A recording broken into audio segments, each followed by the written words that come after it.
Hello everyone, here we are to deal with the fourth topic in this stress physiology set of lectures. In the third lecture I talked about the acute aspects or the aspects associated, the acute responses associated with stress, with a challenge. In this fourth I'm going to be describing basically the situation that is associated with a chronic activation of the HPA axis and the sympathetic nervous system, the consequences of chronic stress.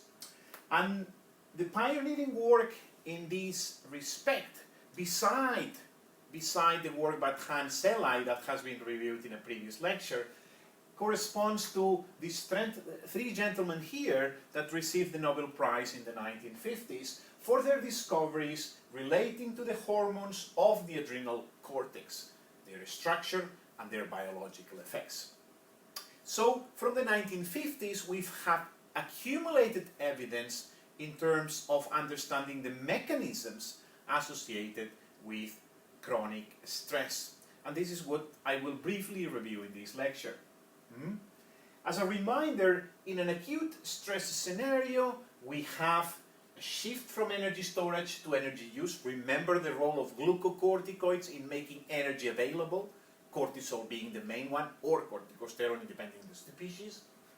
Increased cardiovascular tone, both on the heart and the vasculature, inhibited digestion, growth inhibition as well. So basically there is an investment into reaction or reacting, responding at the expense of digestion or growth.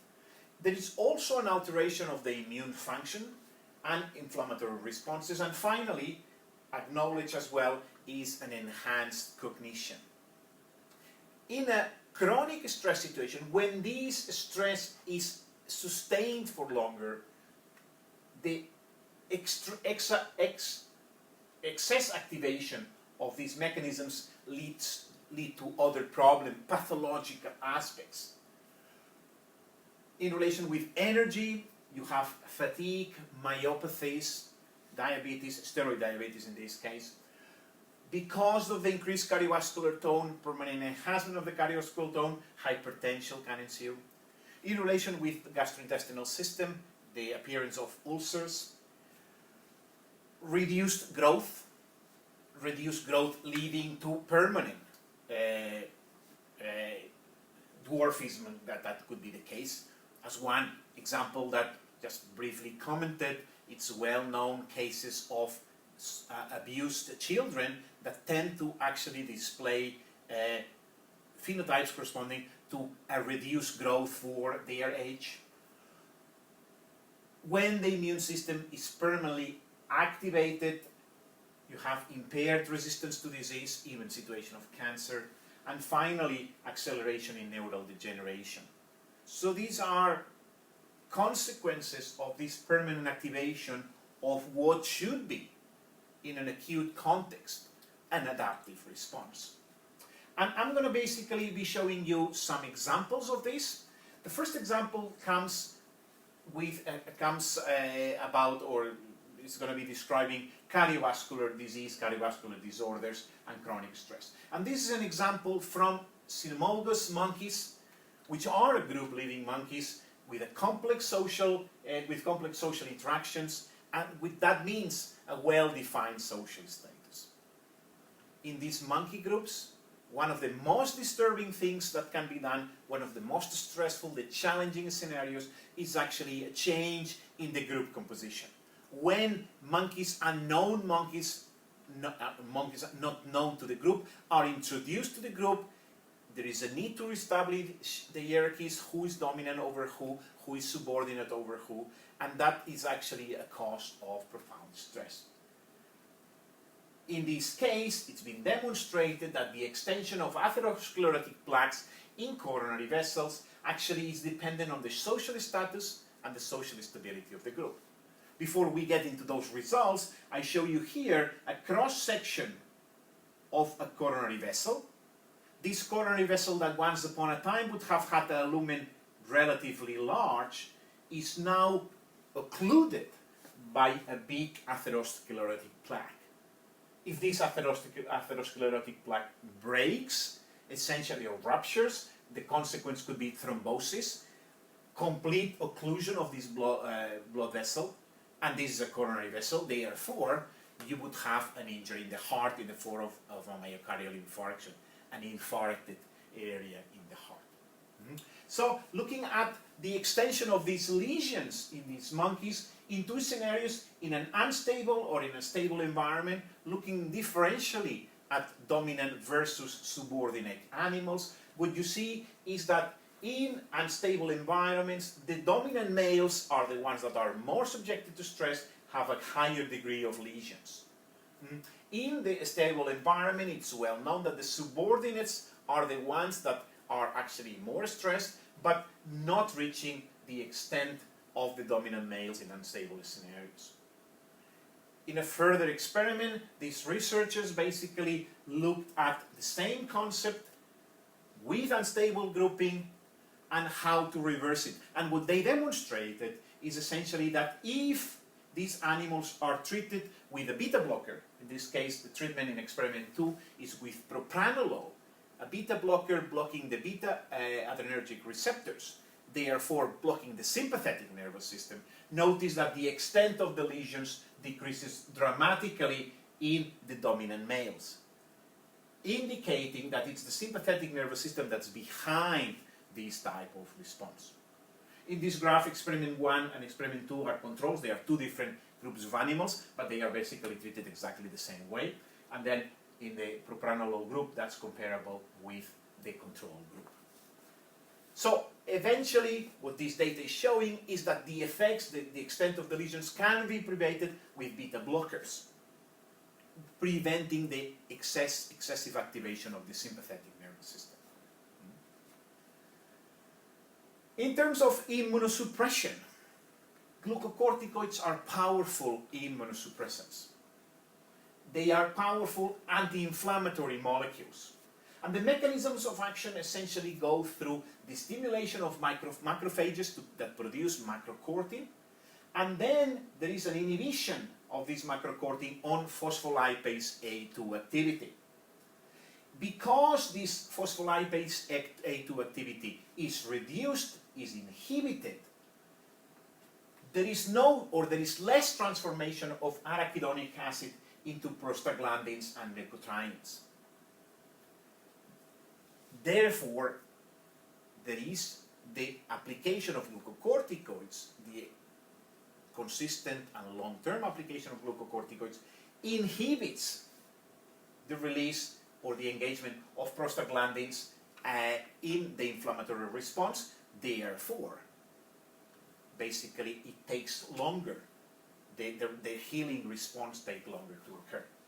So there's also an effect on suppression on the number of T lymphocytes. And combined, what it means is that the body is less able to respond to a challenge, as I will show you in a next slide. This, of course, means also that glucocorticoids have a potential therapeutic application. And this is how the Nobel, or why the Nobel Prize was given in these conditions, because it opened up the possibility of treating a set of diseases by applying these glucocorticoids.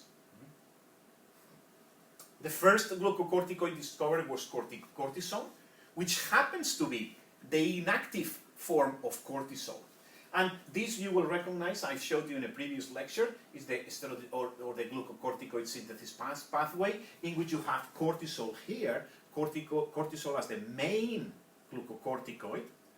Corticosteroid could be in rodents and in other animals. In this case, in most mammalian species, it's cortisol. And what you see here is cortisol and cortisone differ only in this chemical group here, a hydroxy group, an oxygen here. Therefore, what you have here is a conversion through a set of dehydrogenases. It's anecdotal, the fact that cortisone was the first one discovered, but cortisone is the inactive form of cortisol that can be activated by hydroxylation. So essentially, this is the mechanism of that can be used therapeutically, but nowadays cortisone is not extensively used. Cortisol, or also called hydrocortisone, is not extensively used. The main glucocorticoid in use nowadays is called dexamethasone. And the reason for it is that basically it's a synthetic glucocorticoid, much more potent than cortisol, 25 times more potent. It also has a very strong glucocorticoid and poor mineralocorticoid effect, and a longer half-life in the plasma. What that means is that it makes it a more effective drug with less interaction effects on the mineralocorticoids. This is important because glucocorticoids, because of its high concentration in plasma, can also interact with the mineralocorticoid receptor, and that would trigger a whole bunch of other pathologies. So from a therapeutic point of view, it makes sense to use a particular medicine that is targeting glucocorticoid receptors more specifically than mineralocorticoid receptors. Dex, as dexamethasone is commonly known, is used to treat inflammatory diseases, autoimmune diseases as well, commonly used for that, but it also promotes lung maturation. That's why it's used in the treatment of premature babies, in which the lungs are poorly developed, or it's even used to counteract high altitude cerebral edema. So climbers, for example, at altitude with problems with edema are treated with dexamethasone to eliminate, to reduce. This actually was part of the altitude lectures that I've presented in a previous session, lesson, in a previous set of lectures for this course, which you can review there. Let's move on looking at aspects related with wound healing. And of course there is a direct coupling here with the immune response. I'm presenting here the results of a very simple study in which women, postmenopausal women, were assessed for their capability to recover, to heal from a biopsy. A biopsy is a tissue sampling procedure in which a small sample of tissue, the skin, subcutaneous tissue, muscle, can be obtained. But of course, in puncturing the tissue, a small wound is created that has to heal. And what this study has compared is how do two different types of subjects deal with wound healing. In this case, what they are comparing is caregivers, meaning women that are, in most cases, taking care of their husbands at home, therefore they are acting as caregivers, and presumably in this case they have higher levels of stress, and these women are compared with controls that basically women in same group, same age, postmenopausal, but in which they don't have the extra burden of taking care of a sick husband or an invalid husband. And what you see here clearly is that the healing times are much longer for the women that are taking care, therefore they are more stressed. Notice that in this case, the amount of, or the number of subjects with fully healed wounds basically is much lower over a longer period of time. It takes up to 7 weeks for 70% of the women to have healed wounds. Unlike the situation in controls, where actually this process happens much faster in a linear fashion instead of a more of a curvilinear fashion. What happens here is that glucocorticoids in the wound site are elevated, and this delays immune function, slow healing, and increases the risk of infection. There is also data contradicting this effect, and that actually has to do with this next study I'm talking about. And why am I introducing the concept of conflicting evidence?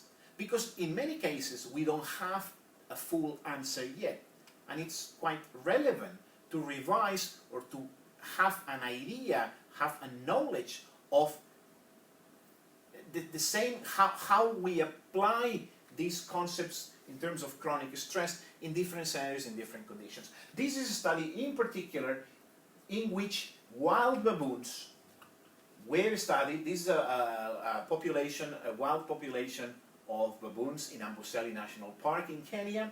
And in this case, this is a non-interventional study, therefore the authors have simply looked at the proportion of injuries that fail to heal, injuries or illnesses that fail to heal in comparing high-ranking males with low-ranking males. To the surprise of these authors, what they see is that the healing time or the survival curve for healing is improved in high-ranking males that would be expected to be more stressed. So in this case, what we have is an opposite response to the previous example I gave you. Higher stress does not mean a decreased healing, but an increased one. High-ranking males heal faster in this example. Is this the final truth? No, because we don't have mechanisms studied in this case that would need to be looked at. But the point is that in some cases you will see one response, in other cases you may have to interpret this response differently. Finally, the last point in this lecture has to do with reproduction. The question could be put as simple as, does stress impair reproduction? And most of the accumulated data would suggest that yes, stress impairs reproduction. Certainly, all the studies or most of the studies in which exogenous glucocorticoids are applied, there is a suppression in LH secretion. And LH is one of the main reproductive hormones, the luteinizing hormone, responsible for ovulation.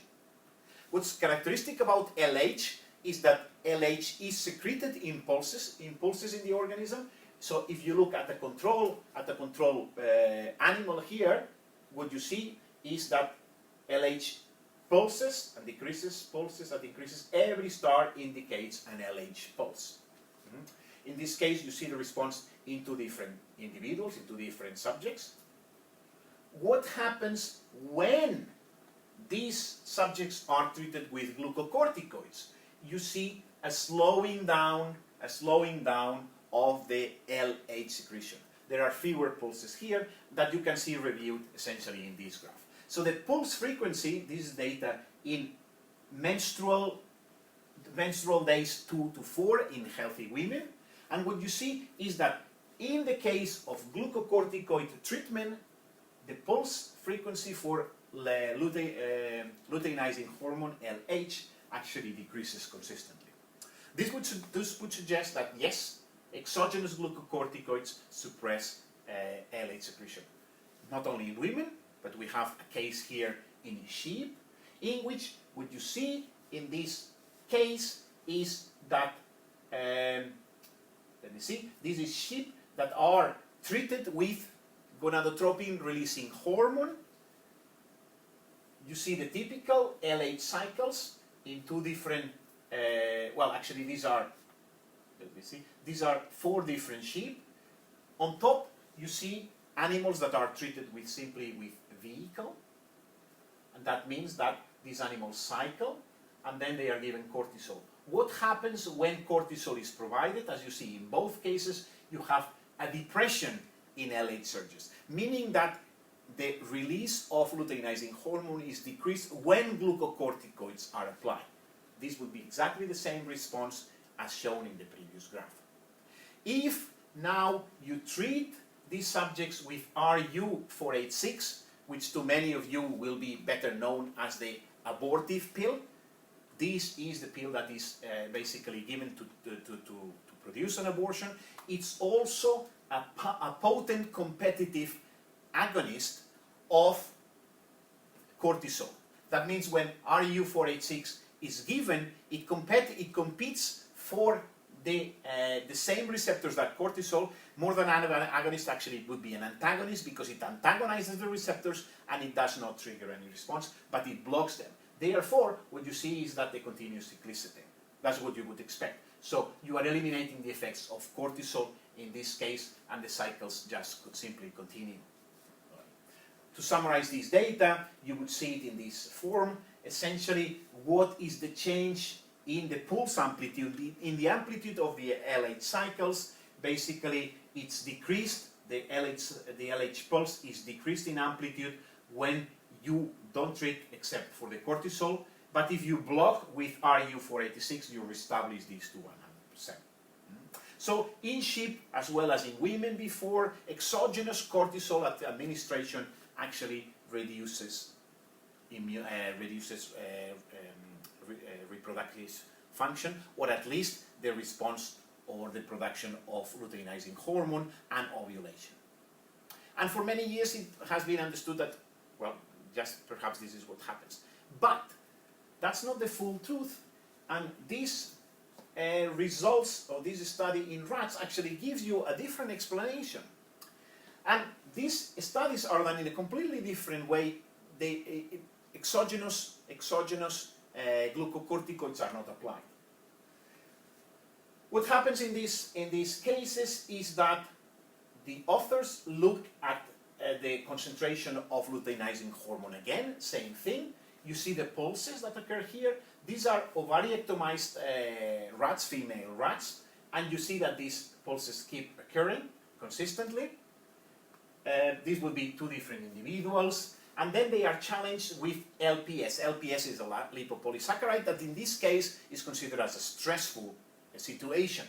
And what happens after the stress here in ovariectomized individuals? Essentially you see nothing. But if these individuals are adrenalectomized, that means that the adrenals are removed, the levels of LH go down. Notice that this is the opposite of what would be expected. If glucocorticoids impair reproductive function, the expectation is that when you adrenalectomize, therefore you remove the glucocorticoids, the system should continue function, but it's the opposite, it stops functioning.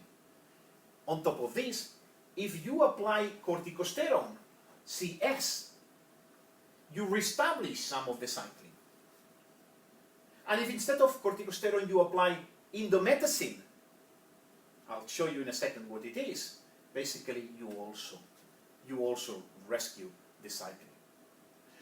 The authors have explained this with a different model in this case, and this is the model that's proposed to explain these results. So what you have here is that GnRH, the gonadotropin releasing hormone released from the hypothalamus, will target the pituitary to release LH towards the gonads. This is the main response, and this is what produces the cycles.